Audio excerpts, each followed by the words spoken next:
What's going on YouTube? And today we're going to be putting together the top 10 things I think you need to know for starting your Nightingale adventure. Now, after the past week, I've put in about 30 hours onto the early access of this game and getting these tips and tricks from my community on stream as well. This is what I would recommend. Tip number 1 on the list is going to be food buffs. Now, food buffs are stackable, and you can stack up to 3 at a time. So what you want to be doing is taking any 3 different times of cooked meat. So I've got 3 here ready in my hotbar. So if we take a look at my health and my stamina at the minute, we currently have 480 health and 79 stamina. Now just watch what happens when we eat all 3 different foods. So there's 1. Now 2. And now 3, and if you notice in the lower left, that's added a time limit on each of these buffs. So now if we check the tab, we've now got 582 health and 129 stamina. That's a massive improvement to your base stats. So make sure you're stacking those food buffs for increased HP, stamina and more. Number 2 on the list, guys, is something a little more simple, but something which is huge. So, storage at your settlement.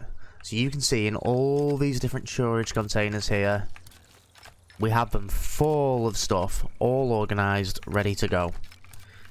Now, I don't know about you, but one of the things that annoys me in survival games is when you decide you want to move either your storage or your base or anything like that.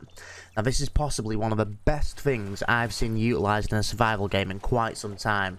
I can't tell you how many times I was playing games like Power World, stuff like that, and got sick of using my grapple when altering my base design to transfer loot. Now, this is a game changer. In Nightingale, all you do is hit X on your keyboard, hit R to move, like so,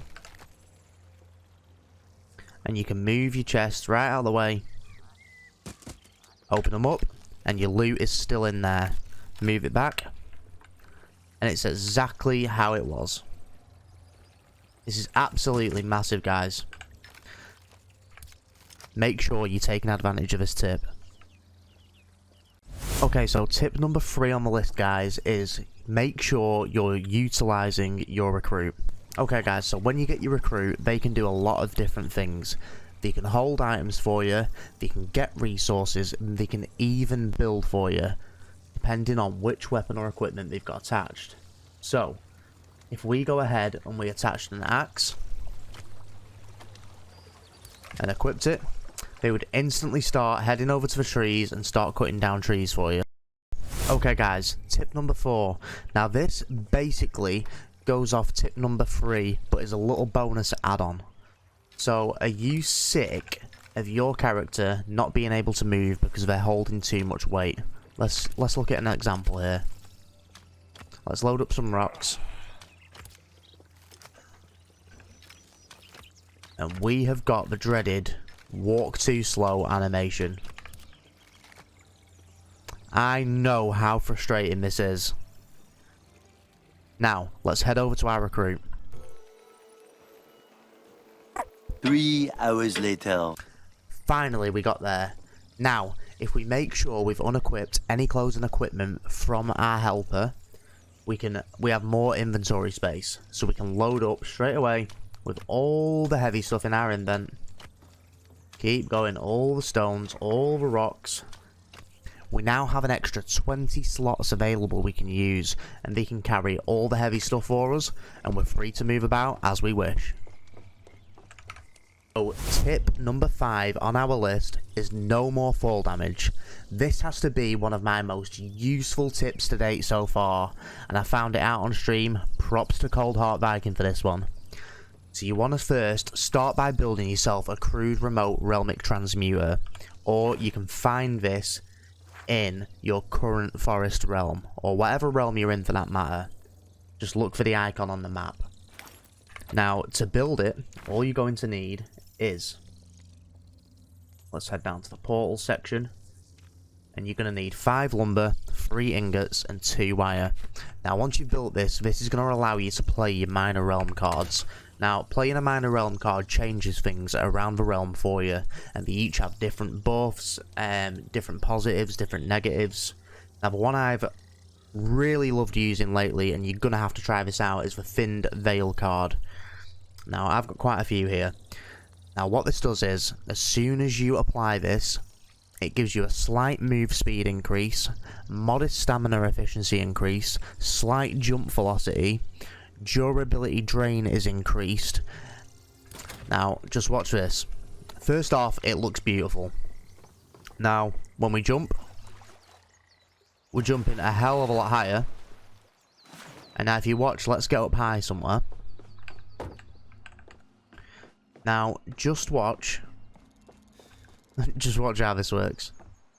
So when we jump, look how slow you fall. And no fall damage whatsoever.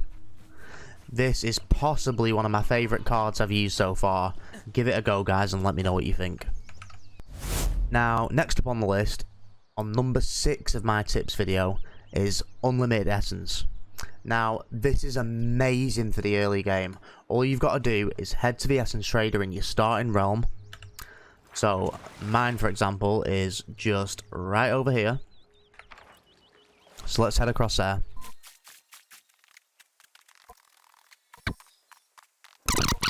Okay guys, so now you've got to the Essence Trader, what you want to do is speak, head down to item.consumable potion, and you want to buy water bottle. So I think I've actually got a few on me here, so one moment. Let me extract these. Now what you want to do is buy a water bottle, so it says it's going to cost you 10 essence. So let's buy one of those, you can see it's dropped by 10. And it will give you 4 bottles. You can then extract these for 40. So you're quadrupling how much essence you're getting each time. Now, what I've done, I literally took 10-15 minutes when I first started the early game and kept reinvesting my money every time into more water bottles. So let's just buy a few here. Let's go down to 10,000. We were at 11k, right?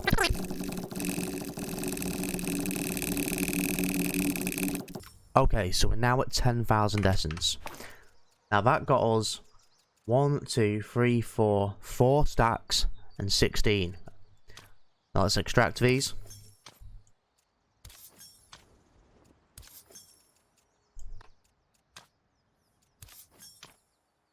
And just like that, we're straight up to 14k essence within, what was that, 20 seconds? Now, if you take 10-15 minutes to do this, you can probably get yourself around 50k essence. And then, when you go to the Essence Trader, you can buy everything you need for the early game. And it's going to be a huge help getting you set up. Now, the next thing you need to make sure you're doing, guys, is you're checking every Essence Trader. So, as you'd already seen there, we maxed out everything from that Essence Trader. But when you head to different realms, you're going to see a couple different Essence Traders on the map. Now, you can go to one and it'll sell certain blueprints, and then you can head straight to the other and it'll have different blueprints from the first. At the start, I thought, oh, clearly the Essence Trader is just going to have the same stuff at each location. Not the case. Make sure you're checking all the Essence Traders so you can get all your blueprints unlocked early. This is how I've managed to get most of these augmentations, buildings, everything else like this early on. So make sure you're checking those different Essence Traders, guys. Okay, so on to tip number 8. Now, tip number 8 is you are using the climbing picks wrong. You may have unlocked these, and they can be great for climbing and agility. However, they're a great tool during combat. Now, you might have seen this on my other video, and I will link it here in the top right. But I'm going to give you a little showcase too. So let's head over and find some animals. Okay, so we can see these 3 wolves here. Now, watch the DPS on this. 1 hit. 1 hit. They literally don't stand a chance, guys. And you can hit these fast. Give them a go and let me know what you think. I love these things. Now, if you upgrade them right as well, this is with no enchantments on, anything like that. But look at the melee damage, 204. This is essentially like having 2 hunting knives, but even more damage. Look at the melee damage on the hunting knife. 74.2. On these, 204. Give it a go, guys, and let me know what you think. Okay, time for tip number 9, guys. Forget potions in the early game. Healing salves are much less expensive to craft, and they give you 50% health buff compared to a health potion, and they'll cure any diseases, bone breaks and more. All you've got to do is combine fibre and bones. So let me show you. We have bones in here, and we have some fibre in here. Now head over to your cooking pot or your fire. Healing salves. Straight away I can make 8 just like that. And these are pretty fast, guys. You're going to be able to get these in a matter of minutes. That's 8 done. Now we've got 32 ready to go out and fight. This is going to help you get back out there fast so you're ready to explore. Make sure you're utilising those healing salves, guys. Now tip number 10 is storage organisation. Now, I don't know about you guys, but this is one of my ultimate tips in terms of item storage. But that could just be my OCD. When it comes to survival games, there's nothing I love more than organising my loot. And I'm pretty sure you're going to be the same. So, the first storage box you actually unlock is the angling basket. And all you're going to need is 10 plant fibre. You can get plant fibre extremely quickly, especially from around water. And now you can make these very, very fast. What I suggest is getting yourself a storage shelf like this, and then you can fit your angling baskets straight on like this, and straight away you've got some great organisation you can use. You can see on here I've got everything organised into my wood, my lumber, my sticks, my stones. I've got more shingles, more sticks, meat. I've got plant stuff and farming. I've got crystals. Honestly, guys, this is going to be a huge help in organising all your stuff. Make sure you're organising all your loot easily in the early game, because trust me, this is going to be a must when it comes to crafting in the mid to late game. Now, a bonus tip for you is make sure you are unlocking those Twitch drops early on, because the umbrella and the gear is going to become extremely handy in the early game. And remember, if you found any of these tips useful, feel free to like, subscribe, and turn on those notification bells so you never miss another video just like this. That's all from me, guys, and I'll see you in the next one.